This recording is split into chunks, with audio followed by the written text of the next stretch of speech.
Thank you for downloading this podcast from the British Theatre Guide. For more information about British Theatre Guide, please visit britishtheatreguide.info. I am in a New York restaurant for the annual chat with Michael Feingold from Village Voice and chair of the Obie Awards Committee. Michael, welcome. Thank you very much, Philip. It's good to be on the air with you again. So far, I've only been in New York a few days, so I've not seen that much. So I'm looking to you for guidance about good things that have come and gone, good things that are still here, and good things that might be coming in the near future. So probably, I'd like to start, because it's probably the only thing I've seen that's definitely worth discussing, with Mankind, a play by Robert O'Hara. You would you? Yeah, it fascinated me, and I thought to start with it wasn't going to be my kind of thing, but it just got me. So were you got? I was half got. I have known Robert since he was a student. I've been watching his plays very carefully. The last one that he did at Playwrights Horizons about 4 years ago, Booty Candy, was really brilliant satire and very imaginative and very well sustained in terms of weaving the different pieces together. I think in Mankind, he's struggling with something that hits him very deeply, and he hasn't got it all together yet. I think this play is probably going to go through some reworks. It certainly has a quality we're now used to from Robert, which is a kind of total outrageous audacity and his willingness to go with an outrageous premise and carry it as far as he can. And he does carry it a very long way. Do you think we should give away the premise, or? I think we should only give away the premise and nothing else, but let me say that this play takes place in I hate to use the word dystopia. I did, so why not?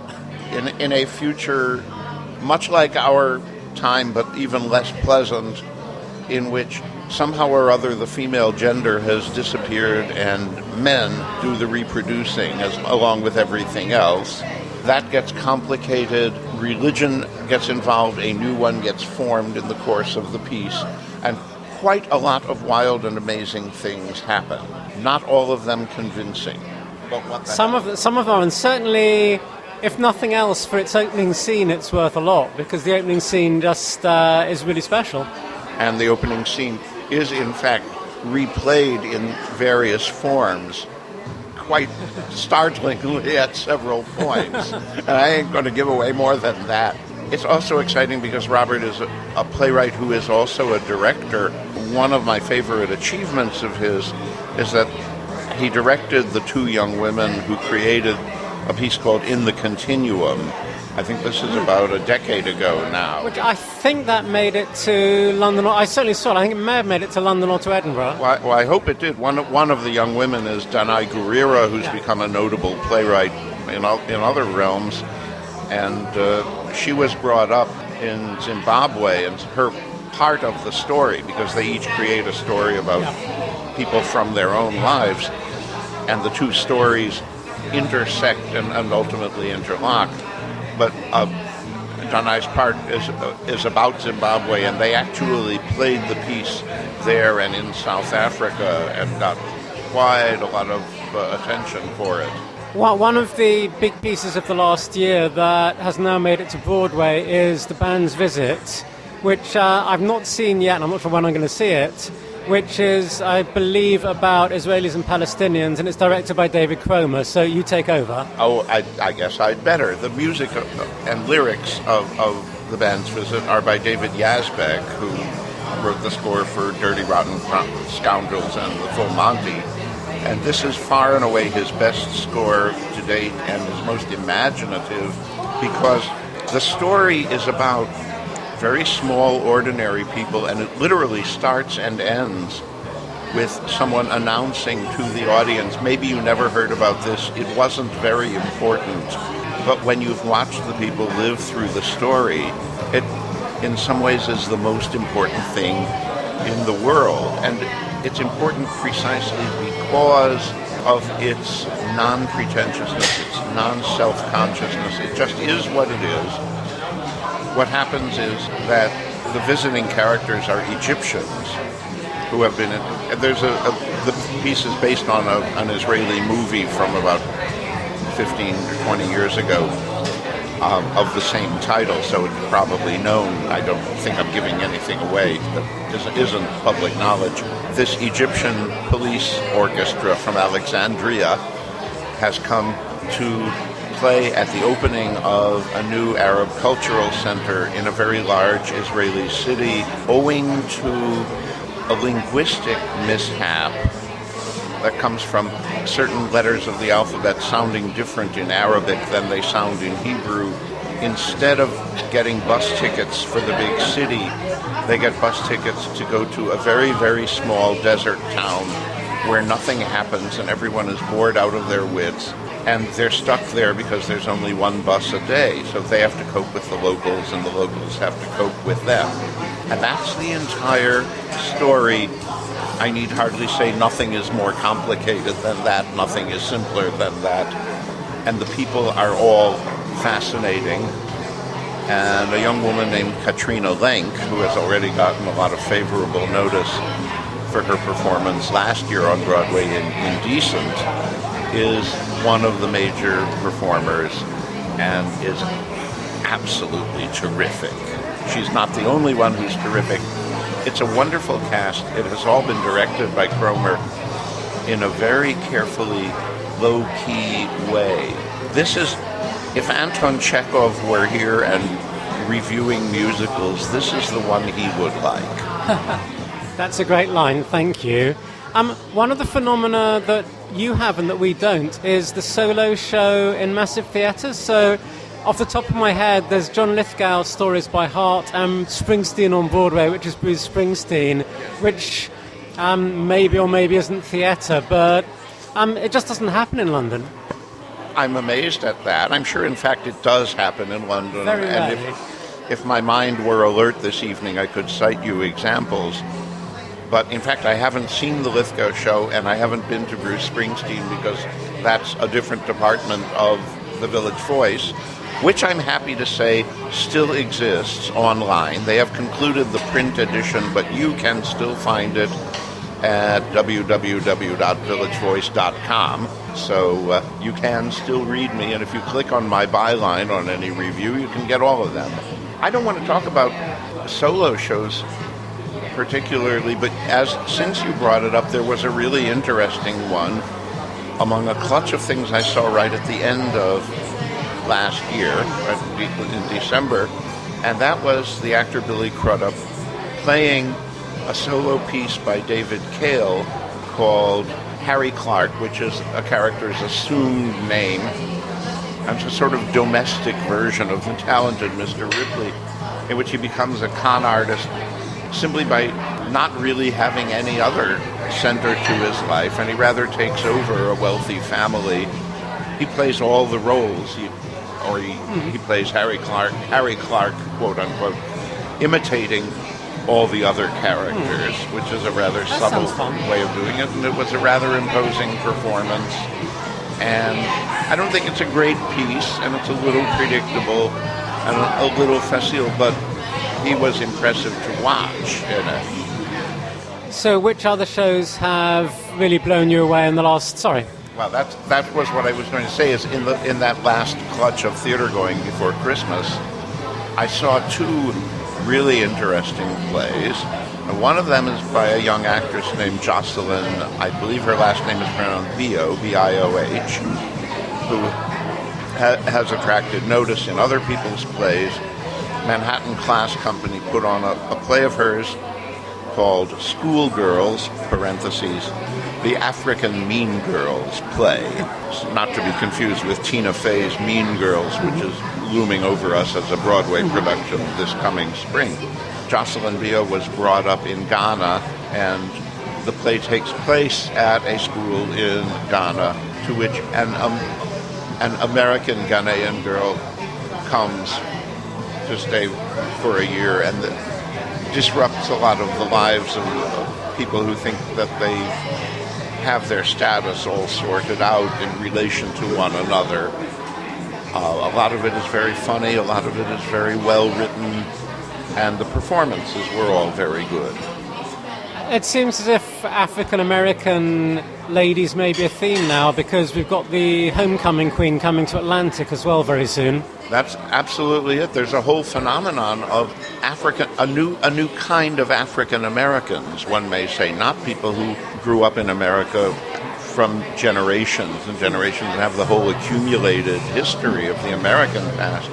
These are people who come from Africa itself, or from the Caribbean, or they come via London, and they have a consciousness not of American racism and slavery, but of colonialism that they bring with them. And they also have wonderful, unpronounceable names. I was about to say, that one is by a lady called Ngozi, and I'm not even going to attempt her surname, sadly.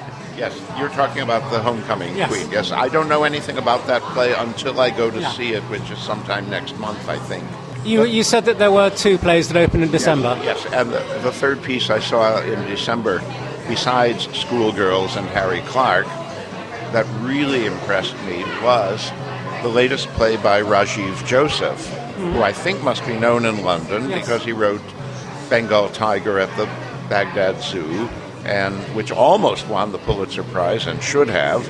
And he wrote last year a play called Guards at the Taj was on in London. I was just going to say last year he wrote a play called Guards at the Taj, which won the Obie Award for Best Play, I'm delighted to say. It isn't my favorite play of his, but I think my favorite play of his is the one I just saw in December, and that's a play that I think this play would knock Europe on its ass, frankly, or ours, as you say.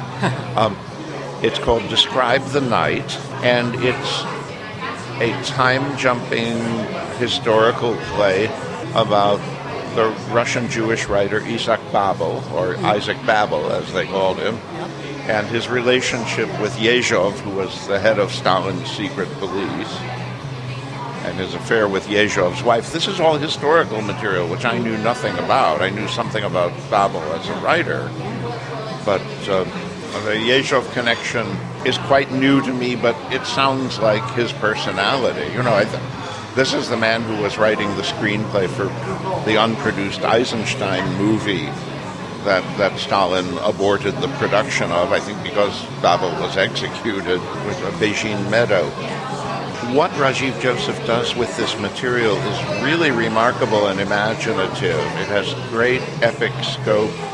It flies through 3 generations. It employs fairy tales and myths and coincidences and things that are like urban folk legends, and he weaves them into a historical fabric to make a picture of what the world has been living through in the last 3 or 4 generations, so that there are things in the play that are total fiction, and he links them to things which you know to be verifiable fact. It's quite dazzling.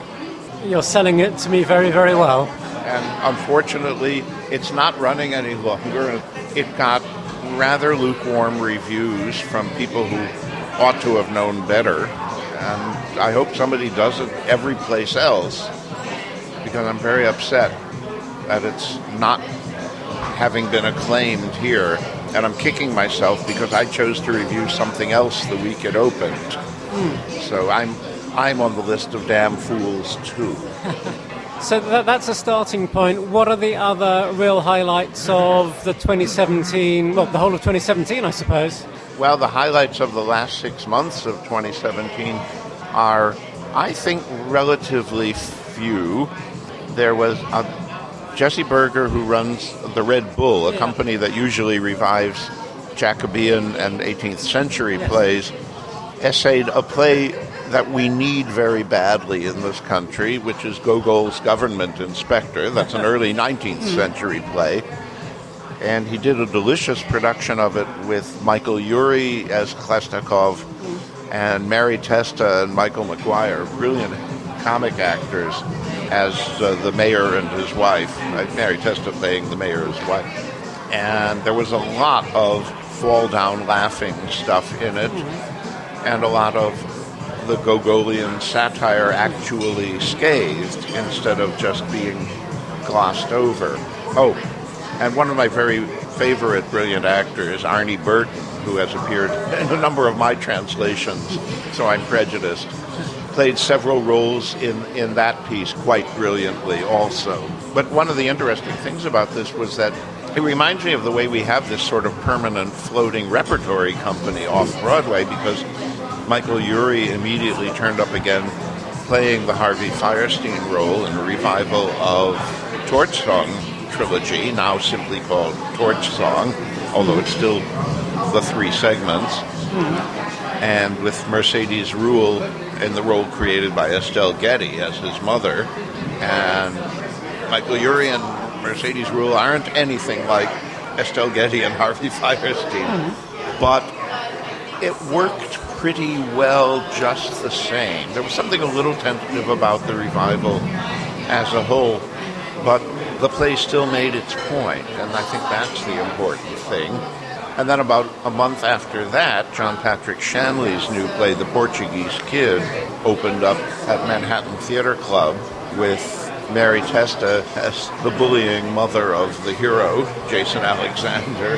And this play is like Shanley's early plays. It's sweet and funny and silly and doesn't make a lot of realistic sense, but it makes a lot of amusement, particularly when Mary Testa's on stage. I don't know if she's a known quantity in London. Not really. She's been in a great many Broadway musicals, and she has an absolute eagle eye for a comic moment and knows exactly how to project them. So that it's a great joy watching her in particular. And she's one of the reasons this play has been extended 3 times, and I believe is still running at Manhattan Theatre Club. You might be able to catch that. I think it's probably closed by now, but I can check I would out. check. The Portuguese Kid is the name of the play. And it's the kind of thing you can get away with if you have a cast full of accomplished comedians, and they do. Well, one of my favourite theatre companies in New York for many years has been Signature, who tend to run seasons by playwrights. What have they been up to in the last year? They've got quite a lot going on. Their current playwright is Stephen Adley Girgis, and we're going to get a new play of his in the spring. In the meantime, they revived Jesus Hopped the A-Train, which I did not see, having seen enough of it the first couple of times it was brought back. But I gather the performances were pretty strong. It's the kind of play that lends itself to strong performances, so I'm not surprised. The one play of his I really love is The Motherfucker with the Hat. That had a big success at the National in London when it came over, directed by Indu Rubisingham. It didn't have nearly the success it deserved on Broadway. Because I went in having seen his earlier plays and thinking, now why are they doing a play of his on Broadway? And I came out saying, boy, I know why that play was done on Broadway. It's this terrific, solid play with this wonderful acting in it. But Broadway is very cautious about plays these days, and everyone is a little nervous about taking on any kind of serious play. There's been a lot of complaining about all they want is musicals. That's it's certainly been the case for the 15 or more years I've been coming to New York. And I would have thought they're putting more straight plays now than there were 10 years ago. You think there are more or there aren't? There are more. And certainly more by Americans, because at one point the only straight plays were by British and Irish writers. Yes, there was a point when only British writers were allowed to produce non-musical plays on Broadway, and then people started hiring them to write musical books, which wasn't a good idea because they don't match the form, although there are writers who can. But I think the important thing now is that there are 3 non-profit theater companies running Broadway theaters. The Manhattan Theatre Club has the Friedman. The Roundabout has 2 theaters. It has, or 3 actually. It has the Stephen Sondheim, the American Airlines, and the Studio 54. Those usually produce musicals, but in between they produce plays. They did a sort of earnest production at their American Airlines Theater, a revival of J.B. Priestley's Time and the Conways. Which I'd love to have seen. Well, you might not love it so much if you had seen it. It wasn't bad, and the play isn't bad, but both the play and the production could have been better. But the point is that it's a serious play on Broadway. You know, the Roundabout tends to dress these things up with stars, the other 2 less often. Manhattan Theatre Club is doing a British play, Lucy Kirkwood's The Children. Yes. It's a play which I found personally rather conventional and a little bit predictable. Other people like it very much better. The acting is strong. And it's the British cast that have come over, I think. It's the original British cast and James MacDonald, who works a great deal over here, I think directed the original production at the Royal Court with this cast. That's right. So in Farinelli and the King, which isn't exactly a musical and isn't exactly a play, if you pardon my saying so, is doing very well over here because everybody loves Mark Rylance, and so do I. I love... And the music's rather lovely. Well, for me, the star of the show is Yeston Davies, and when he gets into a really good piece of Handel or Handelian, or a really good Handelian aria, so I don't sound too Philistine about it, something magical is going on. When I see Mark Rylance up to his brilliant tricks, I know they're tricks. The audience is not a step ahead of him the way I am, but I enjoy them just the same. The interesting thing has been the opening of a lot of small space off Broadway that are ancillary to other things. Art New York has opened a small studio theater that's an organization that helps theater artists. The New York Theater Workshop, which always does interesting things on their main stage. They did a very interesting play in the early fall, a new play called Mary Jane by the woman who wrote After the Revolution and 4,000 Miles. Amy Herzog? Amy Herzog, thank you very much. I was just going to say, and she's married to Sam Gold, who does not direct her plays. Mary Jane is not my favorite of Amy Herzog's plays, but it's a really, really interesting play. So that's something the New York Theater Workshop has done in their main space, but in the meantime, they've renovated the old downstairs space in their office building, which used to be a theater back in the ancient days. It was called the 4th Street Theater. And this is now next door at New York Theater Workshop because the office building is next door to their main theater. And it has 45 seats. And they're inviting young experimental companies to come in there and present plays for short runs, which they partially subsidize. So that's something going on, like the creeping advent of nonprofit companies onto Broadway. Sounds exciting. So that there is, in the midst of our political despair, about which I have carefully not said one word during this interview, we have a lot of signs of hope in the theater. Thank you all very much. That's a great way to finish, Michael Feingold. Thank you very much. You've been listening to a podcast from British Theatre Guide. For more information, please visit britishtheatreguide.info.